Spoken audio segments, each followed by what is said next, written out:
విమోచన దినము వరకు ఆయన యందు ముద్రింపబడి ఉన్నారు.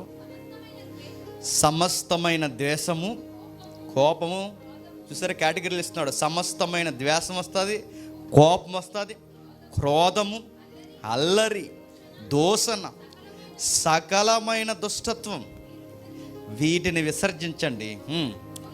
ఒకని యెడల ఒకడు దయ కలిగి కరుణారుధులై క్రీస్తునందు దేవుడు మిమ్మల్ని క్షమించిన ప్రకారం మీరును ఒకరిని ఒకరు క్షమించండి. ఇక్కడ జాగ్రత్త అండి. లాస్ట్ వచనం కేటగిరీ అన్నీ చెప్పి లాస్ట్ ఒక లింక్ ఇచ్చాడు. ఎదుటోళ్ళని క్షమించాలి. ఇప్పుడు ఏదో మనం ఎదుటోళ్ళని గద్దిస్తామండి, అటు తప్పని అటు తెలుసుకుంటాడు. సాయంత్రానికి రేపటికి వస్తాడు. తప్పైపోయిందని అనుకున్నప్పుడు అప్పుడు మనం ఏం చేయాలి చెప్పండి? ఏం చేయాలి? అక్కడ ఉంది చెప్పండి. క్షమించేయాలి. కానీ మనం ఏం చేస్తాం చెప్పండి? క్షమిస్తామా? మొహం చేపించుకు ఇంకా అస్సలు ఇంక చేపించు బాగోదు, ఇంకా అయిపోయిందిరా ఆ రోజే చెప్పండి. అదే వద్దు.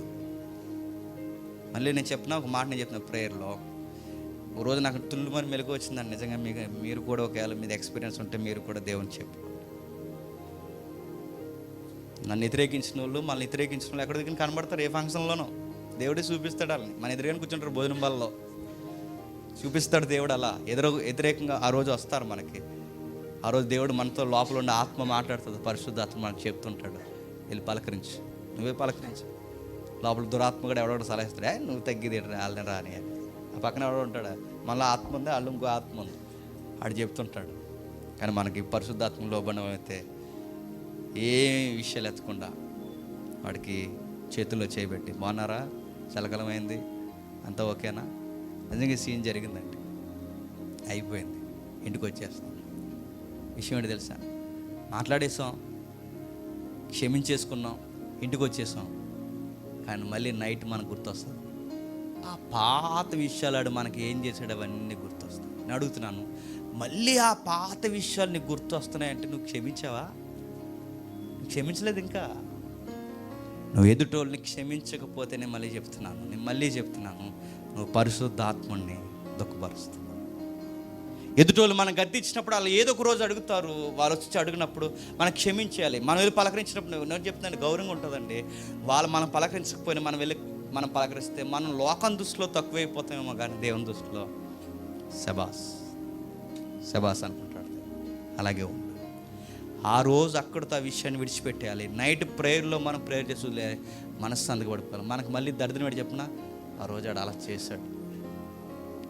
చేశాడు, ఆ రోజు మనకి గుర్తొస్తుంది. అది గుర్తు రాకూడదు. ఎందుకంటే ఇంకా అయిపోయిందిగా, క్షమించేసాంగా, అయిపోయింది. ఒకవేళ అలాగే జ్ఞాపకం చేసుకుంటే మనసు దేనికి దారితీస్తుంది చెప్పినా, ఆ రోజు ఆడు మనకు చేశాడు, చెప్పండి, రేపు మనం వాడికి చేద్దాం. ఇప్పుడు అదే కదా ఏపీ పాలిటిక్స్ అంటే ఏది చెప్పండి. అప్పుడు వాళ్ళు పడగొట్టేశారు, చెప్పండి. ఇప్పుడు మేము పడగొట్టేసి మనం రాష్ట్రాన్ని పడగొట్టేద్దరు ఒక రోజు వీళ్ళిద్దరు కలిసి.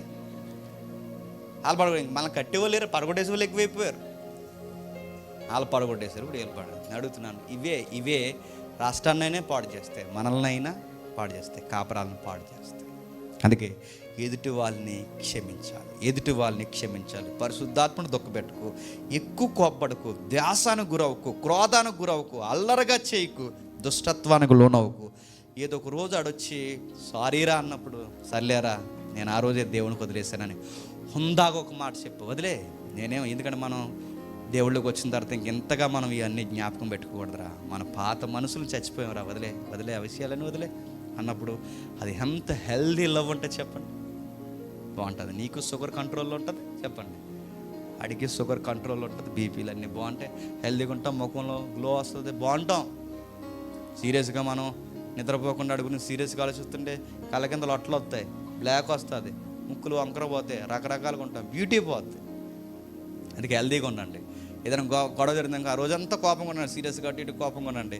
సాయంత్రంగా స్నానం చేసేయండి, మంచి కర్రీ స్నానం చేయండి. ఆ రోజు స్నానం చేయండి, మంచి కర్రీ తెచ్చుకోండి, చక్కగా తినండి, ప్రేయర్ చేసుకోండి, మర్చిపోండి. సూర్యుడు అస్తమించాడు, నీ కోపం కూడా అస్తమించుకోవాలి, అయిపోయింది.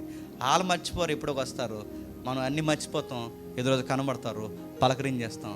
అలా అవాక్కైపోయి, అరే ఏం దాచుకుంటే అలా పలకరించాడు అంటే, అదే యేసయ్య బిడ్డలకు ఉండే లక్షణం. అదే, ఏమీ దాచుకోరు, అన్నీ వదిలేస్తారు, మళ్ళీ ఒకరోజు పలకరిస్తారు. మరో వచ్చిన చూడండి, త్వరగా ముగించేసుకుందాం. కొలసీలకు రాసిన పత్రిక 3వ అధ్యాయం, కొలసీలకు రాసిన పత్రిక 3వ అధ్యాయం 13వ వచనం. ఇవన్నీ మనకు ఆజ్ఞలు.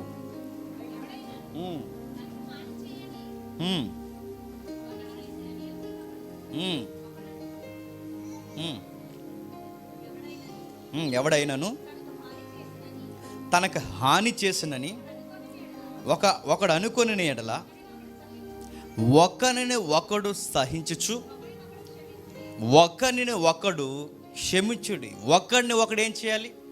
గతంలో నాకాడు హాని చేశాడు, ఆ కాలం అయిపోయింది, సూర్యుడు అస్తమించాడు, ఇప్పుడు నాకు తారసపడ్డాడు, ఆ హానిని ఇంక నేను గుర్తుపెట్టుకోకూడదు. ఏం చేయాలి చెప్పండి? క్షమించా. నేను అలా గుర్తుపెట్టుకున్నా అంటే నాలో ఏముంది? ఇంకా కోపం ఉంది. నాలో ఇంకా కోపం ఉంటే దాన్ని బైబిల్ ఏమంది? పాపం ఉంది. పాపం ఎక్కువ ఉంటే ఏమవుద్ది? అపవాది వస్తాడు. అపవాది లక్షణాలు నాలో ఉంటే నేను ఎక్కడికి పోతాను చెప్పండి? నరకానికి పోతా. అంటే ఎంత సులువుగా కోపం నరకానికి తీసుకెళ్తుందా? తీసుకెళ్తుంది. నరకానికి ఎందుకు వచ్చేసేవారంటే ఈ కేటగిరీలు చెప్తే, ఒకడు బాగా తిండి తిని వచ్చేస్తాడు, మరొకడు ఈరోజు నువ్వు ఎక్కువ కోపపడ్డావు అందుకే వచ్చేస్తావు. కోపం వల్ల కూడా నరకానికి పోతావు అంటే బైబిల్ చెప్తుంది, నరకానికి పోతావు. నెక్స్ట్ మనం జరిగే కార్యక్రమం నేను చెప్తున్నాను. మీరు ఎవరి మీదన్నా కోపం పెట్టుకొని, ఎవరి మీదైనా ద్వేషం పెట్టుకొని, ఎవరి మీదైనా క్రోధం పెట్టుకొని బలలో చేతులు ముంచకూడదండి, గుర్తుపెట్టుకో. అలానే ముంచకండి, ఇంటికి వెళ్ళిపోకండి. వాడు చెప్తూ అర్థమవుతుంది. కోపతాపాలు గొడవలు పెట్టుకుని వచ్చి ఎందులో చేతులు కలపకూడదంట? బల్లలో, ప్రభు రాత్రి సంస్కరణలో చేతులు ముంచకూడదు.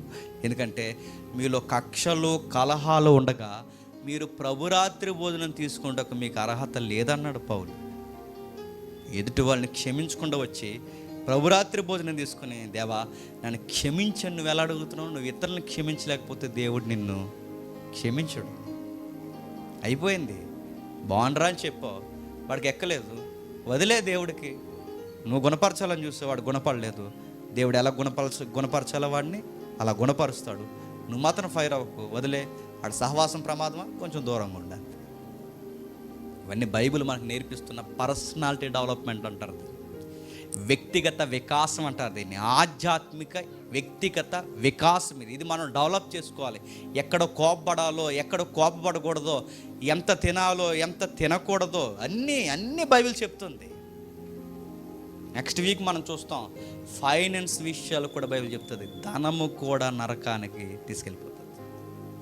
ఇది కూడా సులువుగా చిక్కులు పెట్టు పాపమే. అందుకే మరో మాట చూద్దాం, చూడండి మరో మాట. ఫిలిప్పీలకు రాసిన పత్రిక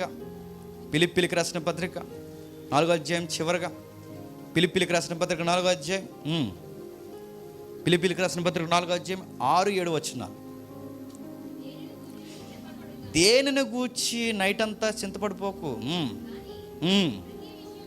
ప్రతి విషయంలో ప్రార్థన విజ్ఞాపన చేయండి. ఇప్పుడు చెప్పండి, లాస్ట్గా నేను ముగించేస్తున్నాను. దీన్ని జయించాలి అంటే ఏం చేయాలి చెప్పండి? ఎక్కువ చింతపడిపోకండి, నైట్ అంతా ఆలోచించేయకండి, రాత్రి పగలు ఆలోచించేయకండి, దాని గురించి మీరు ఏంట్రా అని ఇబ్బంది పడిపోకండి. దానికి సొల్యూషన్ ఒకటే చెప్పండి, ప్రార్థన విజ్ఞాపనలు చేయండి. దేవునికి థ్యాంక్స్ చెప్పండి. దేవా దీని నుంచి నన్ను బయటికి తీసే. కృతజ్ఞత అంటే ఏంటి?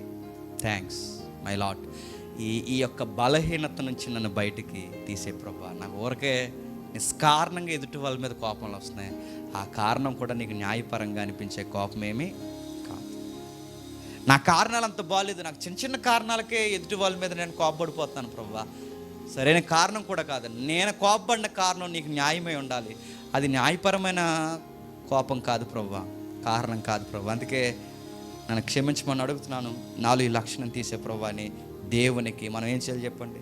ప్రార్థన చేయాలి. ఇంకా కిందకి చెప్తున్నాడు చూడండి, అప్పుడు సమస్తమైన జ్ఞానంకు మించిన దేవుని సమాధానం ఆడికి నీకు అందరికీ ఏమిస్తాడు చెప్పండి? కోపాన్ని తీసేస్తాడు చెప్పండి, సమాధానం పడతారు. అరే ఎలా వచ్చాడ్రా ఆడు, మీరు ఇద్దరు ఎలా అవుట్ అయిపోయారంటే అప్పుడు మీరు చెప్పండి అలాగైపోతాం. ఎలాగైపోయారంటే ఆడికి అర్థం కాదు, మనకు అర్థం అవుద్ది. నైట్ ప్రేయర్ చేసుకున్నాం, సమాధానం పడిపోయాం. ప్రేయర్ చేసుకుంటే సమాధానం పడిపోతారా? అరే కోర్టులో ఇంకా నడుతున్నాయి గొడవలు, వాళ్ళు సమాధానం వాళ్ళు ప్రేయర్ చేసుకోవట్లేదు. మనం ప్రేయర్ చేసుకున్నాం, సమాధానం పడు.